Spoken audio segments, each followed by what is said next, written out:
I would love to hear what it was like before you started doing a lot of the inner work and the mindfulness and all that, you know, everything that comes after we learned a lot of lessons. Of course. So you know, I want to hear what it was like for you. I would just have to say that I was very lucky at an early age to start my career in broadcasting. And I started as a Miami Dolphins cheerleader when I was 19. Right.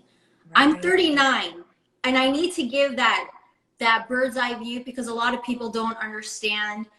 You know, sometimes I don't register my age on camera, but it's been a really, really long journey. I just think being catapulted in the world of entertainment, it was amazing. It always was amazing. And I think I just got on a journey where it was fast paced, go, go, go, go, go, trying to reach the next level of success to the next level of success to the point where I didn't really stop to, number one, and breathe or really get to a point of gratitude. Like, I always knew I was lucky, but I was always just at, what's the next step to achieve? What's the next level of payment bracket to achieve? You know, it was just like, go, go, go, go, go.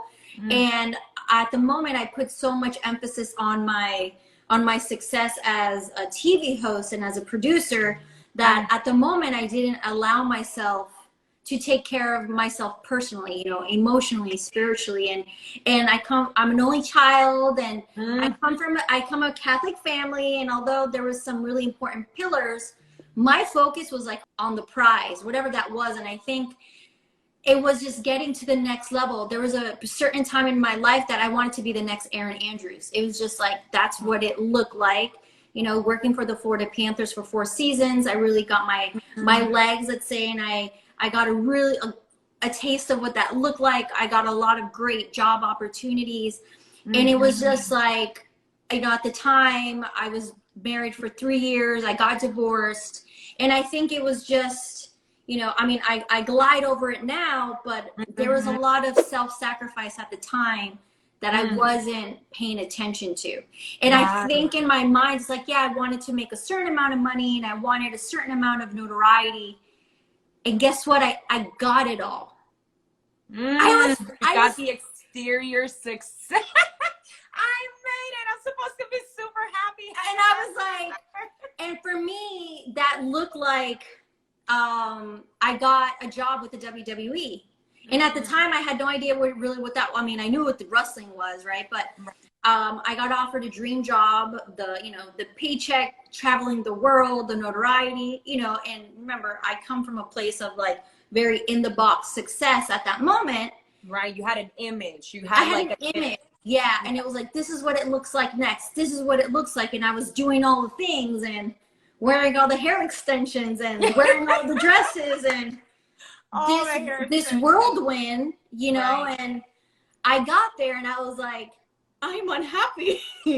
Wow. What was that like? Like, what hit you when you achieved, right? You got to the top, WWE.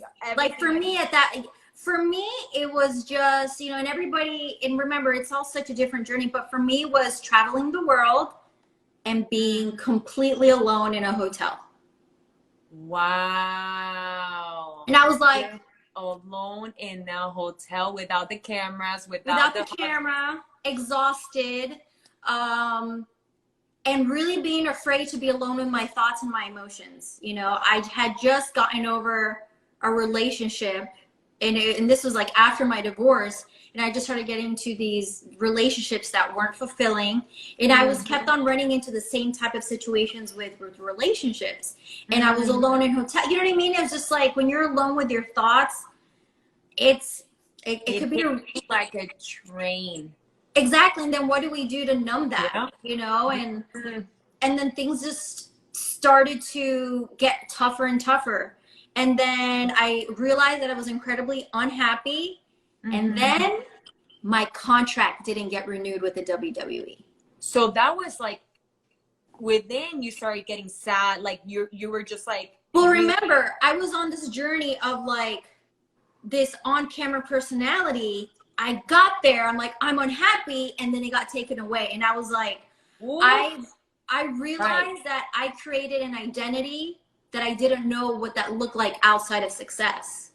Oh my God. Yeah. And for anyone, for you, has been the roughest, but also the most eye-opening. Yeah, and like now when I go to conferences, or when I used to, with universities and whatnot, I really have to be honest with my story and my experience, because that's really what led me to my entrepreneurship and becoming a businesswoman. But there was a lot of pain associated with that, because I thought what my identity was taken away, and then so who was I without an on-camera career? Right. You know what I mean? And then I had to get really honest with myself.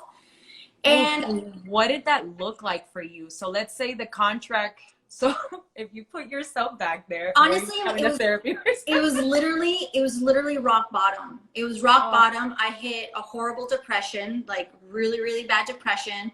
I was getting out of a relationship that was the ultimate breakup relationship that really steered myself into my healing journey, because as a woman, I was like I was questioning my self-worth. Who was I without this relationship that I thought was going to go a certain way?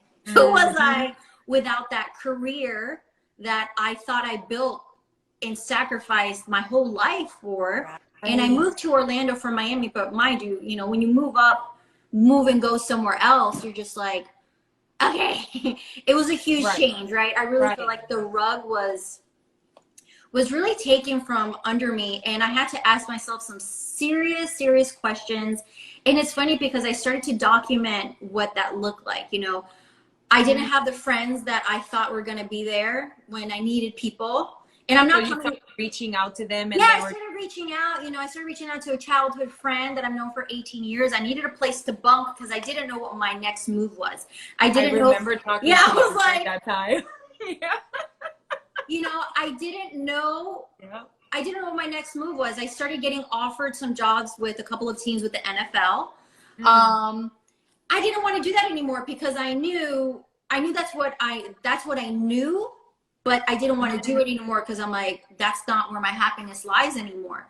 If you like this video, make sure to hit the subscribe and bell button so you're notified as soon as a video comes out.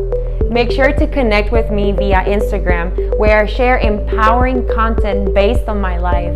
I would love to get to know you and connect with you deeply.